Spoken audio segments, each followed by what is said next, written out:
সুপ্পুর একটা সাক্ষাৎকার ছাপা হয়েছে এক কালের কণ্ঠে না বালের কণ্ঠে। ওখানে সুপ্পু মেলা কাউ কাউ করিছে, কান্নাকাটি করিছে, কয়টা ইন্টারেস্টিং কথা কইছে, আমি সেইখান থেকে পড়ে শোনাই।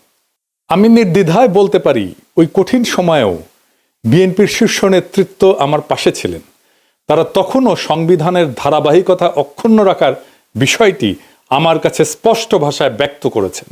বিশেষ করে বিএনপির চেয়ারম্যান তারেক রহমানকে ঘিরে আমার মনের মধ্যে অনেক কৌতূহল জমা ছিল, কিন্তু আমি পর্যায়ক্রমে বুঝতে পারলাম তিনি খুবই আন্তরিকতাপূর্ণ মানুষ।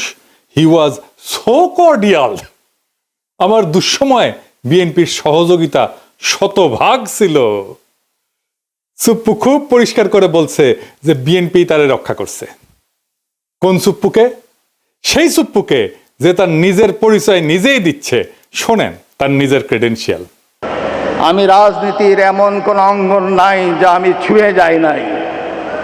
আমি বঙ্গবন্ধুর ছোঁয়া পেয়েছি।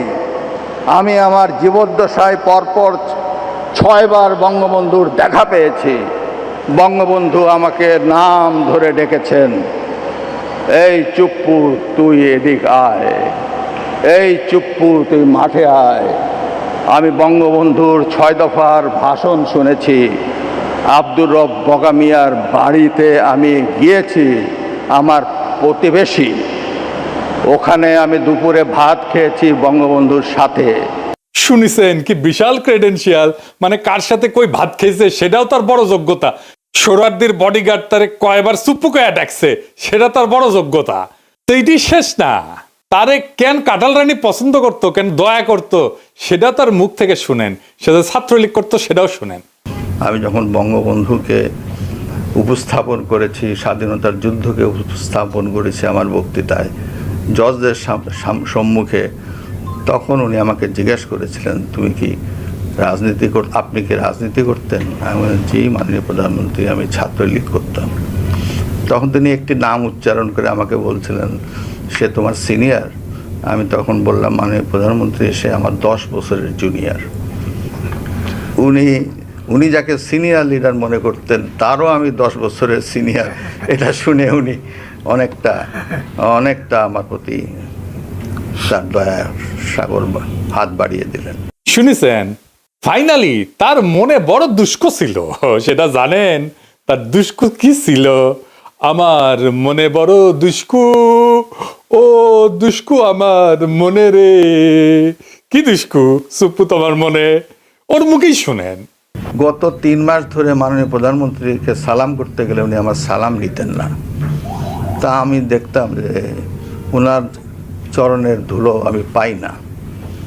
আমার মিশ্র প্রতিক্রিয়া হচ্ছিল যে উনি কেন আমার সালাম নেন না, না থাক বলে। কিন্তু সেই সময় যে ওনার মনের মধ্যে রাষ্ট্রপতি হিসাবে আমার নাম গ্রথিত হয়ে গেছে, এবং সেজন্যই যে উনি আমার সালাম নেওয়াটা বিব্রতকর মনে করতেন, এটা তো পরে বুঝলাম। আগে তো বুঝতাম উনি আমার পর বিরক্ত। শুনেছেন তার দুষ্কু কেন কাঁঠাল রানী তারে পায়ের ধুলে নিতে দেয় না? এই কিসিমের একটা মানুষের রাখার জন্য বিএনপির কি আকুলতা ব্যাকুলতা। আমি যখন কইতাম সুপ্পু ওয়াকার আর বিএনপি বরাবর হয়ে গেছে, তার প্রমাণ পাইলেন তো। সুপ্পুর কপালে যে দুষ্কু আছে এটা আমি কলে 2023 সালে ওই প্রেসিডেন্ট হওয়ার টাইমে কইছিলাম।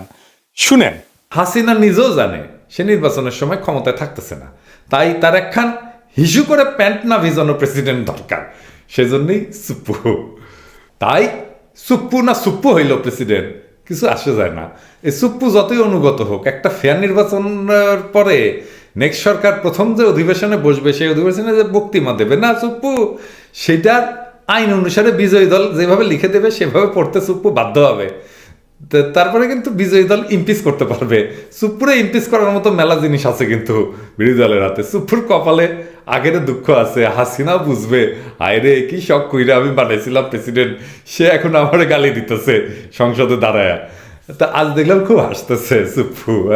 আইসা নাও, পরে কান্দিবা, যত হাসি তত কান্না, কইয়া গেছে রামসন্না। শুনিছেন, ঠিকই গুনে 3 বছর আগে কইছিলাম কলে মিলিল এবার। এখন দেখা যাক বিএনপি কি ড্রাফট করে দেয় তার বক্তৃতার খেয়াল রাখেন। বিএনপি কলে করার চেষ্টা করবে বক্তৃতা ড্রাফট সুপ্পু নিজে করিছে, আমরা কিছু কই নাই, নিজে ড্রাফট করে না আইন অনুসারে প্রেসিডেন্ট। আগে জানায় রাখলাম জুলাই বিপ্লব নিয়ে কি বলে সুপ্পু, জুলাই সনদ নিয়ে কি বলে, হাসিনার ফ্যাসিবাদ নিয়ে কি বলে, গুমখুন নিয়ে কি বলে, হাসিনার বিচার নিয়ে কি বলে, এগুলো খেয়াল রাখবেন, কারণ ওইটা ড্রাফট করে দেবে বিএনপি নিজে, তারেক রহমান ওটা অ্যাপ্রুভ করবে। এটা মাথায় রাখেন সুপ্পু কি বলে সেটাই বিএনপির কথা। সুপ্পু এটা চোর, ঘুষখোর, অর্থ পাচারকারী, দাগী অপরাধী এবং মিথ্যাবাদী। জেনে বুঝে বলতেছি, ওই তো দুবাইয়ের রেসিডেন্ট, জানেন না? ও দুবাইয়ের রেসিডেন্ট কলে ওই বিচারক হিসেবে প্রথম কর্মজীবনে ছিল চরম ঘুষখোর এবং দুর্নীতিগ্রস্ত এক অমানুষ, টাকার বিনিময়ে রায় বিক্রি করত। তার দ্বিতীয় কর্মকর্তা হচ্ছে দুদকে যোগ দেওয়ার পরে দুর্নীতির মামলা এবং অভিযোগ ফয়সলা করত অর্থের বিনিময়ে, টাকা পয়সার বিনিময়ে। এ প্রসঙ্গে আবার পরে আসবো। আর তৃতীয় কর্মস্থল হচ্ছে এস আলমের দখলকৃত ইসলামী ব্যাংকের ভাইস চেয়ারম্যান ছিল, দেশের ব্যাংকিং সেক্টরে লুটপাটের শীর্ষ সহযোগী ছিল সে। খুনি হাসিনার ফ্যাসিস্ট দুঃশাসনের এই নরাধমের চতুর্থ অপরাধ কর্মের জায়গা হয়ে উঠছিল দেশের রাষ্ট্রপতির শাসন। তো এই যে মিথ্যাবাদী, এটা চরম মিথ্যাবাদী, এটা দেখাই দেবো, আজ দেখাই দিয়ে। এই যে সাক্ষাৎকার দিচ্ছে না, কি কইছে দেখেন। এই যে দেশের বিভিন্ন জাতীয় গুরুত্বপূর্ণ দিবসগুলোতে রাষ্ট্রীয় ক্রোড়পত্র প্রকাশিত হয়, সেখানে রাষ্ট্রপতির ছবি ও বাণী দেওয়া বন্ধ করে দেয় অন্তর্বর্তী সরকার। ক্রোড়পত্র ঠিকই প্রকাশিত হয়, তাতে আমার বাণী দেয় না। আপনারা খোঁজ নিয়ে দেখেন গত 1.5 বছরে আমার কোনো বাণী গেছে কি না। আচ্ছা আপনারাই দেখেন, আপনারা দেখেন কত বড় মিথ্যাবাদী। গত বছর স্বাধীনতা দিবসে ওর বাণী দেখেছেন, এই যে বিজয় দিবস ক্রোড়পত্র ওর বাণী দেখেছেন, 5ই আগস্ট জুলাই অভ্যুত্থান দিবসেও তার বাণী ছাপা হয়েছে দেখেছেন, কেমন ডাহা মিথ্যা কথা বলে দেখেছেন। আচ্ছা এডিটর সাহেব, আমি কি সুপ্পুরে গালি দিতে পারবো? পারবো না কেন? রোজা রমজানের দিন তাই।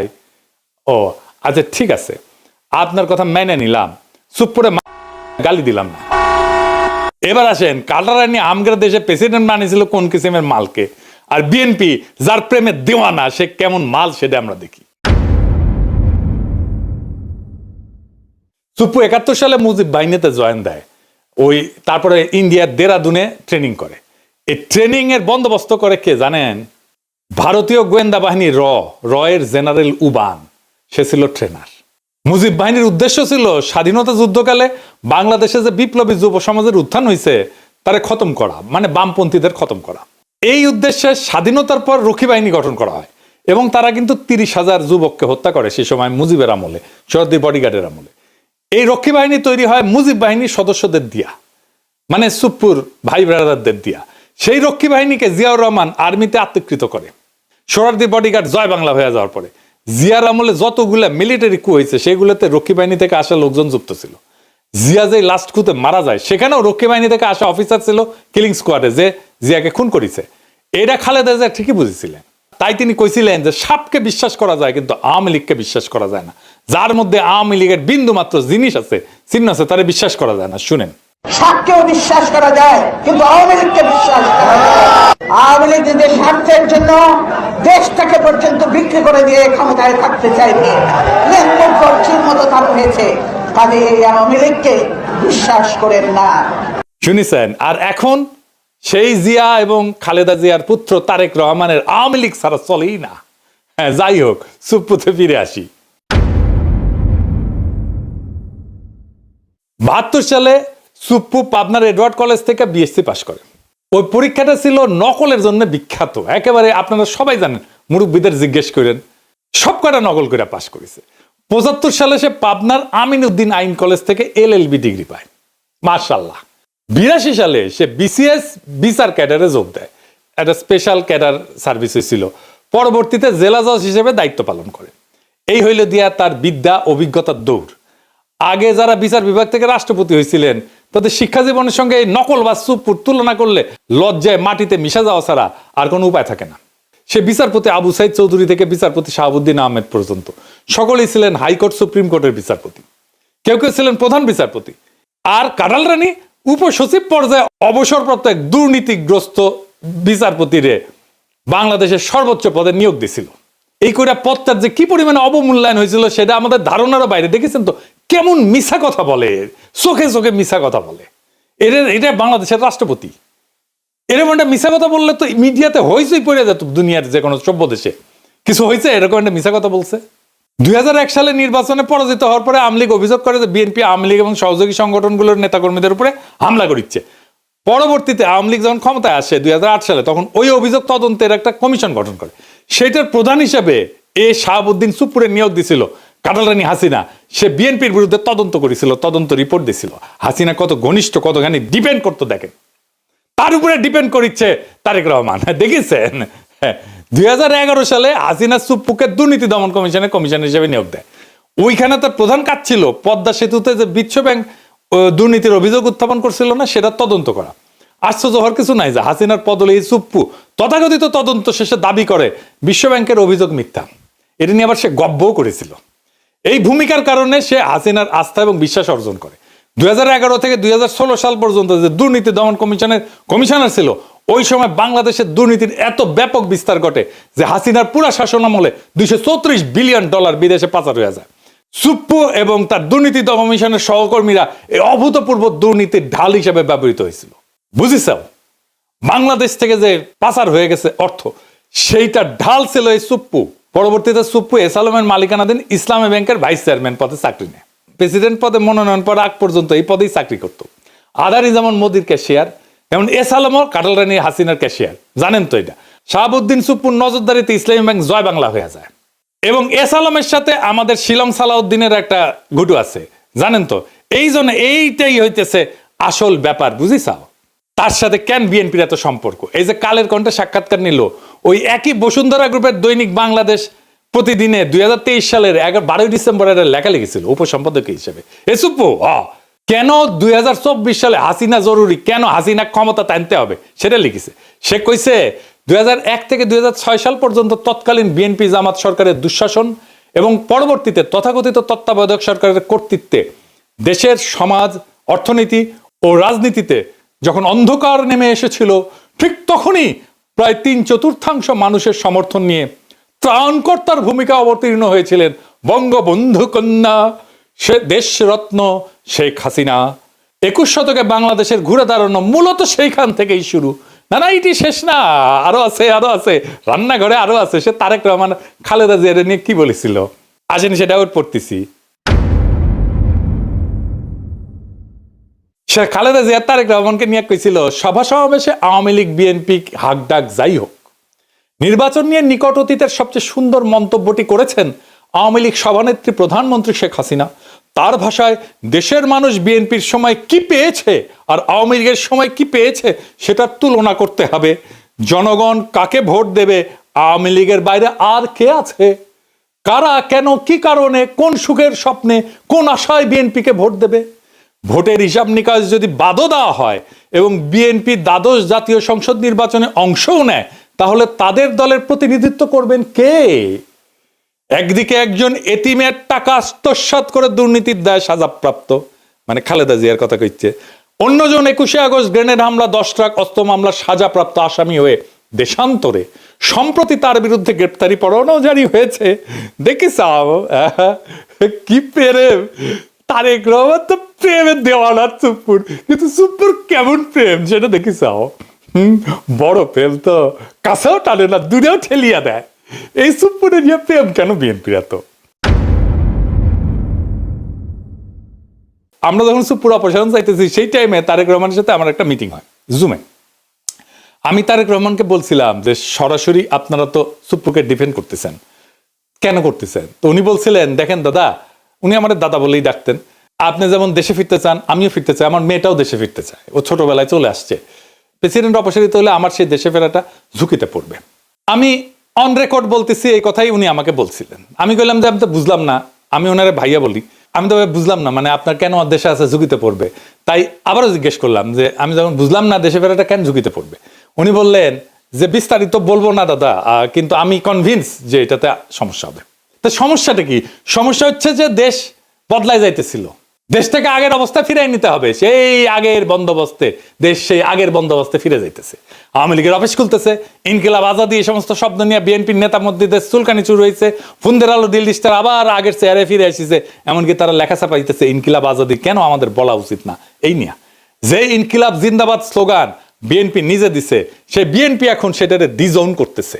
দেখিছে 4 আগস্ট সে ইনকিলাব জিন্দাবাদ স্লোগান দিয়া ফেসবুকে পোস্ট দেয়, আর এখন তার ইনকিলাবে চুলকানি হয়, রক্তক্ষরণ হয় নাকি? কোনটি থেকে রক্তক্ষরণ হয়?